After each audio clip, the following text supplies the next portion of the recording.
अस्सलाम वालेकुम स्टूडेंट्स। आज हम एक्सरसाइज 1.4 करेंगे। क्वेश्चन नंबर 1 है सिंप्लीफाई द फॉलोइंग। जैसा कि आपको पता है सिंप्लीफाई में हम जो भी हमें क्वेश्चन दिया हुआ होता है उसको हम मिनिमम टर्म में लेकर आते हैं, तो वो सिंप्लीफाई कहलाता है। ठीक है, तो अब हमें जो पार्ट नंबर 1 दिया हुआ है उसमें 3 का एक्सपोनेंट 5 है और डिनोमिनेटर में 3 का एक्सपोनेंट 2 है। अब हम सबसे पहले क्या करेंगे, सॉल्यूशन लिखेंगे। अब यहाँ पहले हम क्वेश्चन लिख देते हैं। 3 का एक्सपोनेंट 5 और 3 का एक्सपोनेंट 2। अब हमें ये पता है कि जब हम डिनोमिनेटर को ऊपर लेकर आएंगे, क्योंकि बेसिस सेम है दोनों की, तो नीचे वाले डिनोमिनेटर को जब ऊपर लेकर आएंगे तो यहाँ अगर इसका एक्सपोनेंट 2 है तो ऊपर जाकर क्या हो जाएगा, -2। जैसे 3 का एक्सपोनेंट 5 है, यहाँ हम डॉट लगाएंगे, इसका मतलब डेसिमल पॉइंट नहीं होता है, इसका मतलब है मल्टीप्लाई हो रहा है। ठीक है, और यहाँ ये वाला 3 जब ऊपर आ जाएगा तो ये क्या हो जाएगा, 3 का एक्सपोनेंट -2। बेसिस सेम हो तो पावर्स क्या होती हैं, ऐड होती हैं, या एक्सपोनेंट क्या होते हैं, ऐड होते हैं। तो अब हमारे पास बेसिस सेम है तो पावर्स को हम क्या कर देंगे, ऐड कर देंगे। 3 लिखा, बेस एक दफा लिखेंगे 3 और 5 -2, तो 5 -2 क्या होता है, हमारे पास 3 होता है। तो 3 का एक्सपोनेंट 3, विच मीन्स कि 3 को हम 3 टाइम्स मल्टीप्लाई करेंगे तो आंसर क्या आ जाएगा हमारे पास, 27। ये हमारे पास हो गया पार्ट नंबर 1। पार्ट नंबर 2 में अगर हम देखें तो इन्होंने हमें दिया हुआ है 2 का एक्सपोनेंट 4। ये भी मल्टीप्लाई है, not decimal point. This is a multiply, यानी कि मल्टीप्लाई हो रहा है 5 एक्सपोनेंट 3। ठीक है, और नीचे डिनोमिनेटर में 10 का एक्सपोनेंट 2 है, या पावर, एक्सपोनेंट और पावर एक ही कहलाती है, या पावर क्या है, 2 है। अब हमें सबसे पहले क्या करना है, हमने सॉल्यूशन लिखा।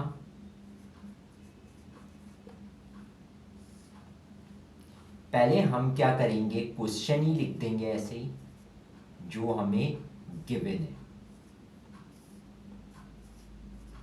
अब नेक्स्ट स्टेप में मुझे पता है कि 2 को मैं ब्रेक नहीं कर सकता, 2 को किसी और चीज़ में हम ब्रेक नहीं कर सकते, ना 5 को कर सकते हैं। इसको ऐसे ही लिख देते हैं। हाँ, 10 को कर सकता हूँ, 2 मल्टीप्लाई बाय 5 का एक्सपोनेंट 2, यानी कि 10 को हमने तोड़ दिया 2 मल्टीप्लाई बाय 5, क्योंकि 2 मल्टीप्लाई बाय 5 क्या होता है, 10, और उसका होल एक्सपोनेंट 2। अब ये एक्सपोनेंट 2 पे भी जाएगा और 5 पे भी जाएगा, तो नेक्स्ट में हमारे पास ऊपर वाली टर्म वैसे ही उतारेंगे, नीचे वाली टर्म हो जाएगी 2 का एक्सपोनेंट 2। अब मल्टीप्लाई की जगह हम डॉट इस्तेमाल करेंगे और 5 का एक्सपोनेंट 2। अब आपको पता है ये बेसिस सेम है और ये दो बेसिस सेम है, तो नीचे वाले बेसिस को हम ऊपर ले जाएंगे। अब क्या हो जाएगा, 2 एक्सपोनेंट 4 ऊपर वाला और नीचे वाला 2 एक्सपोनेंट 2 ऊपर आ जाएगा, तो ये हो जाएगा -2। नीचे से ऊपर गया तो साइन चेंज हो जाएगी। इसी तरह 5 का एक्सपोनेंट 3 ऐसे ही रहेगा, मगर जो नीचे वाला था 5 का एक्सपोनेंट 2 वो ऊपर जाकर -2 हो जाएगा। अब यहाँ क्या हो जाएगा, बेसिस सेम है तो पावर्स को ऐड कर सकते हैं, यहाँ भी बेसिस सेम है तो पावर्स को ऐड कर सकते हैं। अब 2 क्या हो जाएगा, 4 -2, और यहाँ 5 क्या हो जाएगा, 3 -2। अब यहाँ देखें 4 -2 क्या होता है, 4 -2 क्या होता है, 2, तो 2 का एक्सपोनेंट 2, और यहाँ 5 का एक्सपोनेंट 3 -2 क्या होता है, 1। 1 लिखते नहीं है, क्योंकि किसी भी नंबर पे अगर एक्सपोनेंट नहीं लिखा हुआ तो विच मीन्स कि वहाँ 1 है, और 1 हम लिखते भी नहीं है, शो नहीं करते, तो यहाँ 5 आएगा। ठीक है, अब 2 का एक्सपोनेंट 2 होता है, ठीक है, 4 हो जाएगा, और मल्टीप्लाई बाय 5 कर देंगे तो कितना हो जाएगा, 2 2 ज़ा 4, 4 5 ज़ा 20। तो इसका आंसर जो आ रहा होगा हमारे पास वो क्या आ रहा होगा, 20। अब नेक्स्ट वाले पार्ट नंबर 3 में आते हैं। तो अब हम यहाँ ये देख रहे हैं कि a प्लस बी एक बेस है और नीचे वाली बेस भी सेम है। a प्लस बी ऊपर वाली, न्यूमरेटर में बेस और डिनोमिनेटर में बेसिस सेम है, और इस पे डिनोमिनेटर वाली बेस पे अगर कोई एक्सपोनेंट नहीं लगा हो तो इसका मतलब है कि ये एक्सपोनेंट क्या है, 1 है। तो यहाँ हम क्या करेंगे, सॉल्यूशन लिखते हैं पहले।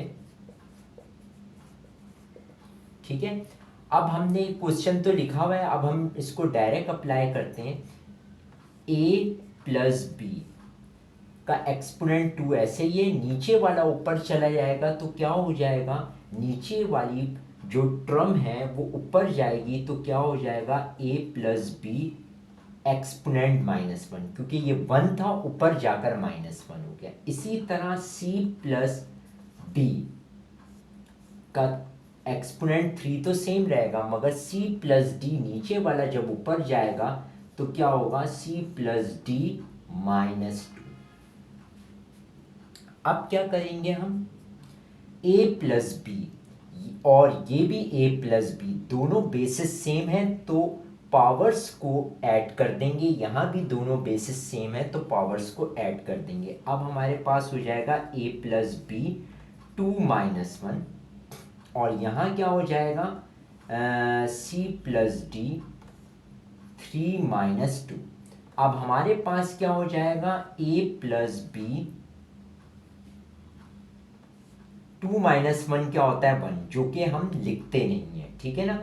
और यहाँ क्या हो जाएगा, c प्लस डी, और यहाँ भी 3 - 2 1, तो ये हम लिखेंगे नहीं। आंसर हमारे पास क्या आ जाएगा, a प्लस बी ब्रैकेट में और फिर c प्लस डी ब्रैकेट में। तो इस तरह हमारे पास एक्सरसाइज 1.4 का क्वेश्चन नंबर 1 कंप्लीट हुआ। अब हम क्वेश्चन नंबर 2 पे आते हैं, simplify using law of exponent. इससे पहले क्वेश्चन में भी हमने लॉ ऑफ एक्सपोनेंट यही पढ़ा था कि सेम बेसिस होंगे तो एक्सपोनेंट्स को या पावर्स को ऐड कर देंगे। कब, जब वो आपस में मल्टीप्लाई हो रहे हो, सेम बेसिस आपस में मल्टीप्लाई हो रहे हो तो उनके एक्सपोनेंट्स को ऐड कर देते हैं। ठीक है, तो अब यहाँ भी 1/3 एक्सपोनेंट 4 है, मल्टीप्लाई 1/3 एक्सपोनेंट 5 है, तो बेस एक दफ़ा लिख देंगे 1/3 क्योंकि बेसिस सेम है, और एक्सपोनेंट्स को ऐड कर देंगे 4 + 5। 4 + 5 क्या होगा, 9 हो जाएगा, तो 1/3 का एक्सपोनेंट 9 हो जाएगा। यहाँ पार्ट नंबर 2 में भी 3/4 बेसिस सेम है, एक्सपोनेंट्स को ऐड कर देंगे तो कितना हो जाएगा, 5 + 2। 5 + 2 कितना होता है, 7। 3/4 बेस होगी और उसका एक्सपोनेंट 7 हो जाएगा। इसी तरह पार्ट नंबर 3 में -4/5 का एक्सपोनेंट 3 मल्टीप्लाई बाय -4/5 का एक्सपोनेंट 5। अब -4/5 दोनों बेसिस सेम है तो एक दफ़ा लिखकर उनके एक्सपोनेंट्स को क्या कर देंगे, ऐड कर देंगे, तो 3 + 5 क्या हो जाएगा, 8 हो जाएगा।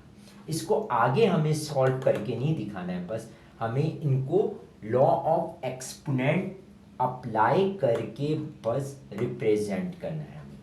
अब आ जाए पार्ट नंबर 4 पे, -3 × 5 का एक्सपोनेंट 2 और फिर होल एक्सपोनेंट 3। तो इसमें हम क्या करेंगे, पहले हम -3 लिखेंगे और ये एक्सपोनेंट -3 पे भी क्या हो जाएगा, अप्लाई हो जाएगा।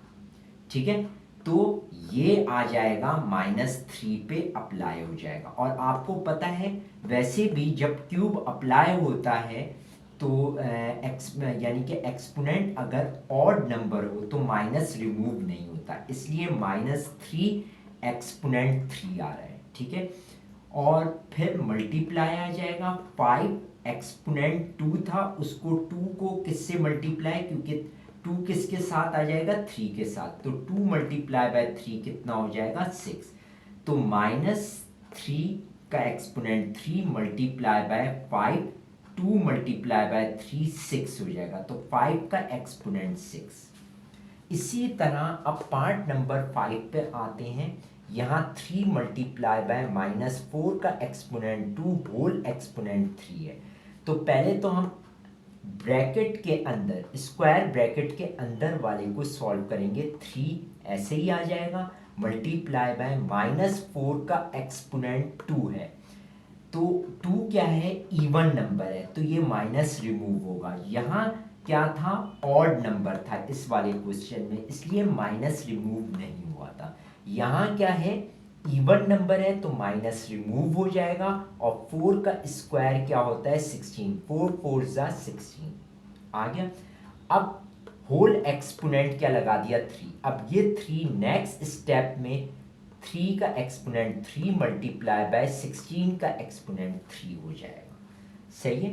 तो ये आपके पास पार्ट नंबर 5 सॉल्व हो जाएगा। अब पार्ट नंबर 6 पे आते हैं, तो यहाँ -a/bc का एक्सपोनेंट 5 है, मल्टीप्लाई -a/bc का एक्सपोनेंट 4 है। अब आप देख रहे हैं दोनों बेसिस सेम है, मल्टीप्लाई हो रही हैं आपस में, तो पावर्स को ऐड कर देंगे, तो 5 + 4 कितना हो जाएगा 9 हो जाएगा। तो ये आपके पास पार्ट नंबर 6 सॉल्व हो गया। अब हम क्वेश्चन नंबर 2 के पार्ट नंबर 7 पे आते हैं। -c/d का एक्सपोनेंट 2 -c/d का एक्सपोनेंट 3 -c/d का एक्सपोनेंट 5। तो अब हम सॉल्यूशन लिखेंगे, और आपको पता है बेसिस सेम हो तो एक्सपोनेंट को क्या कर देते हैं, ऐड कर देते हैं। तो -c/d एक दफ़ा लिखेंगे और एक्सपोनेंट्स को क्या कर देंगे, ऐड कर देंगे। 2 + 3 + 5 ये कितना हो जाएगा 10 हो जाएगा। तो हमारे पास -c/d कितना आ जाएगा 10 आ जाएगा। अब यहाँ हमारे पास दिया हुआ है m n 2 t का एक्सपोनेंट 4, n का एक्सपोनेंट 3, m का एक्सपोनेंट 5, t का एक्सपोनेंट 7। तो सबसे पहले हम क्या करेंगे, m को एक जगह कर लेंगे, फिर n को एक जगह कर लेंगे, ठीक है ना। और फिर हम t को, ये जो सर्किल वाले बना रहा हूँ, ये 2 t को हम अलहदा कर लेंगे। तो हम क्या करेंगे, सॉल्यूशन लिखेंगे, m को एक जगह कर लेते हैं, m और m5, फिर n आ जाता है, n2 n3, ठीक है ना। अलग अलग कर लें, ब्रैकेट्स में कर लें तो ज़्यादा बेहतर है, ठीक है। और t को भी अलहदा कर लें, t4 और t7, यानी कि t का एक्सपोनेंट 4 है और एक t का एक्सपोनेंट 7 है। अब ये ऐड हो जाएंगे तो m क्या हो जाएगा 1+, क्योंकि यहाँ एक्सपोनेंट कुछ नहीं लिखा हुआ तो 1 है, 1 + 5 कितना हो जाएगा 6, डायरेक्ट कर लें, ठीक है। और यहाँ क्या हो जाएगा 2 + 3 कितना हो जाएगा 5, n 5 हो जाएगा। और यहाँ 4 + 7 कितना हो जाएगा, t कितना हो जाएगा 11, 4 + 7 कितना हो जाएगा 11। तो आपके पास ये आंसर आ जाएगा। इसी तरह हमारे पास a एक्सपोनेंट 2, c का एक्सपोनेंट 5, b का एक्सपोनेंट 2, a का एक्सपोनेंट 3, c का एक्सपोनेंट 3, b का एक्सपोनेंट 4, a का एक्सपोनेंट 4। अब हम a वालों को एक जगह कर लेंगे, फिर उसके बाद b वाले ये रहे हमारे पास दो, और c वालों पे हम सर्किल लगा देते हैं ताकि हमें पहचानने में आसानी हुआ। अब तमाम इस्तेमाल हो गए। अब देखें सॉल्यूशन लिखते हैं हम। ए को एक जगह कर रहे हैं तो ए स्क्वायर हो गया, फिर ए क्यूब हो गया और ए 4 हो गया। ए को मैंने क्या करा, एक जगह कर दिया।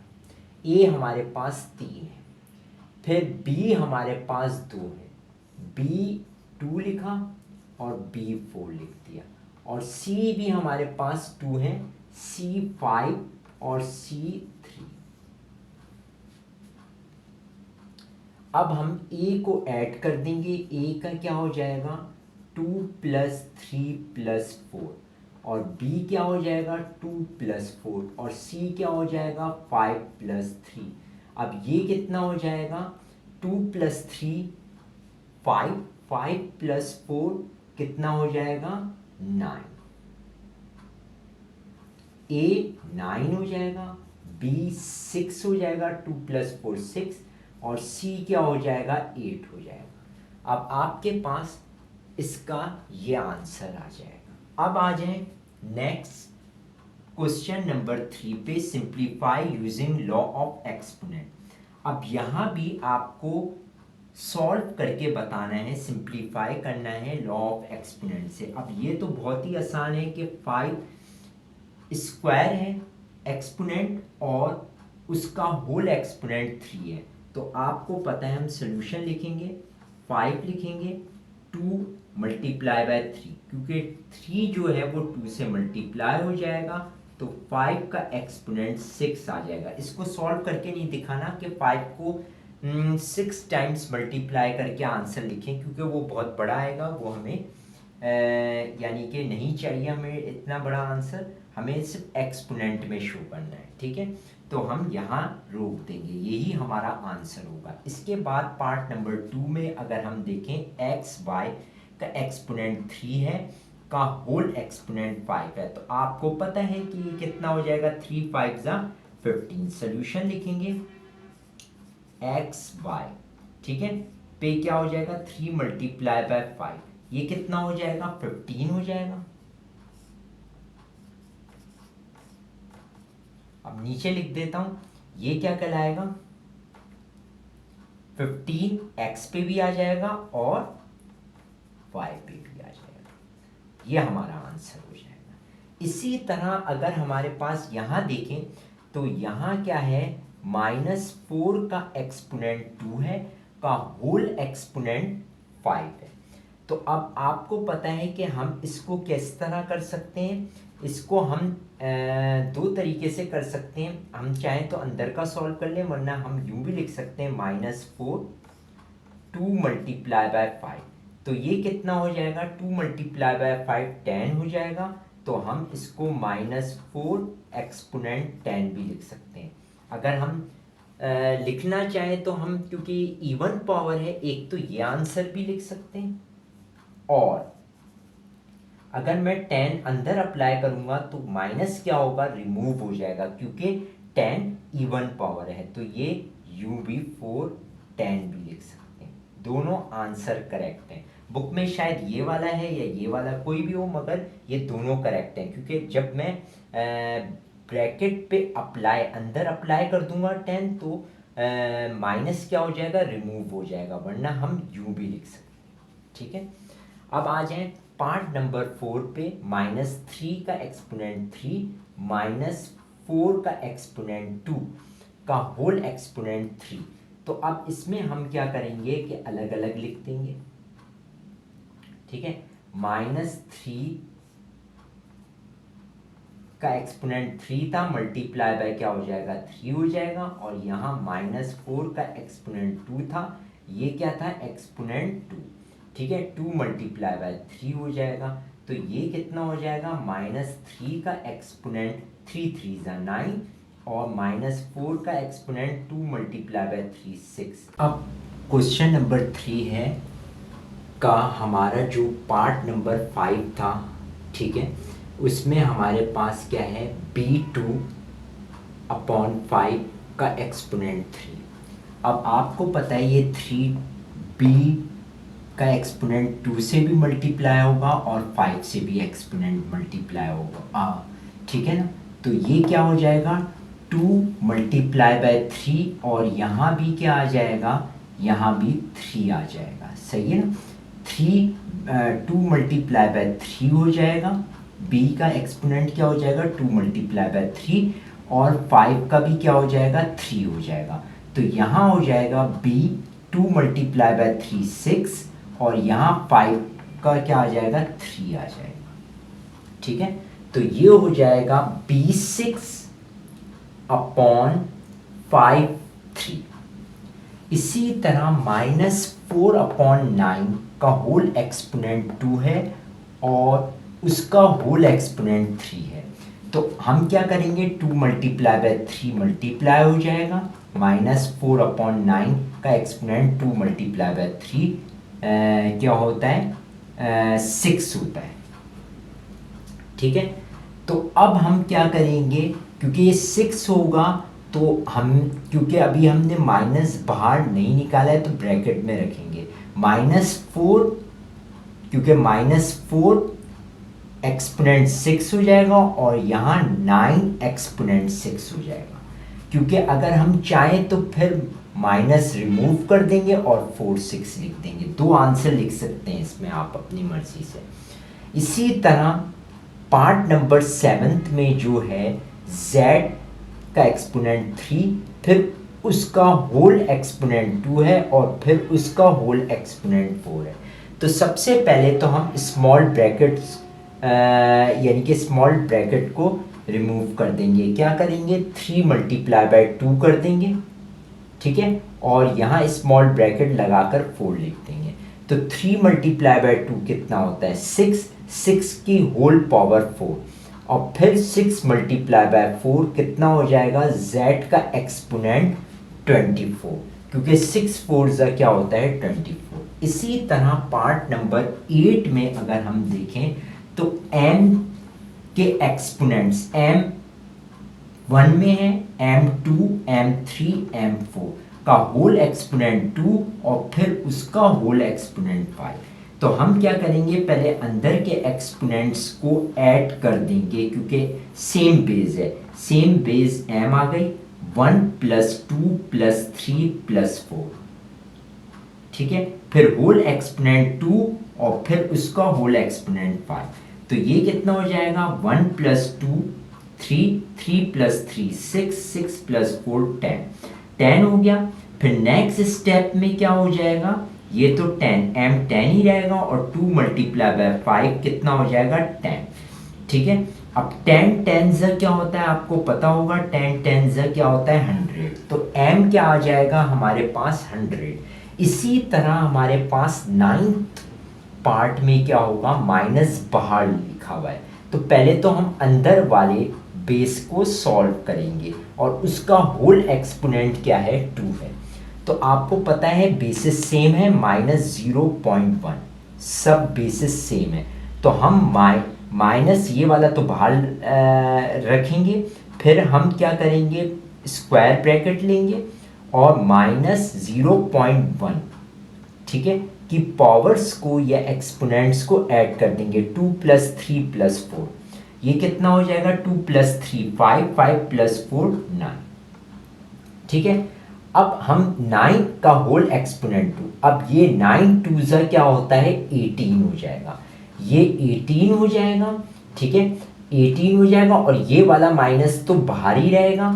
अब 18 जब अंदर अप्लाई होगा तो अंदर, क्योंकि ये 18 क्या है इवन नंबर है, तो अंदर वाले माइनस को बाहर वाले माइनस को ख़त्म नहीं करेगा, अंदर वाले माइनस को ये क्या कर देगा रिमूव, क्योंकि इवन पावर में माइनस जो होता है वो रिमूव हो जाता है, ऑड पावर में माइनस बाहर निकलता है, ठीक है ना। तो ये वाला रिमूव हो जाएगा 0.118 हो जाएगा, मगर ये किसके साथ आएगा, ये वाला माइनस रहेगा। बुक में यहाँ इन्होंने माइनस नहीं लगाया है मगर ये माइनस लाजमी रहेगा, तो -0.1 का एक्सपोनेंट 18 हो जाएगा, ठीक है। तो ये अब हमारा एक्सरसाइज जो है 1.4 कंप्लीट हो गई है।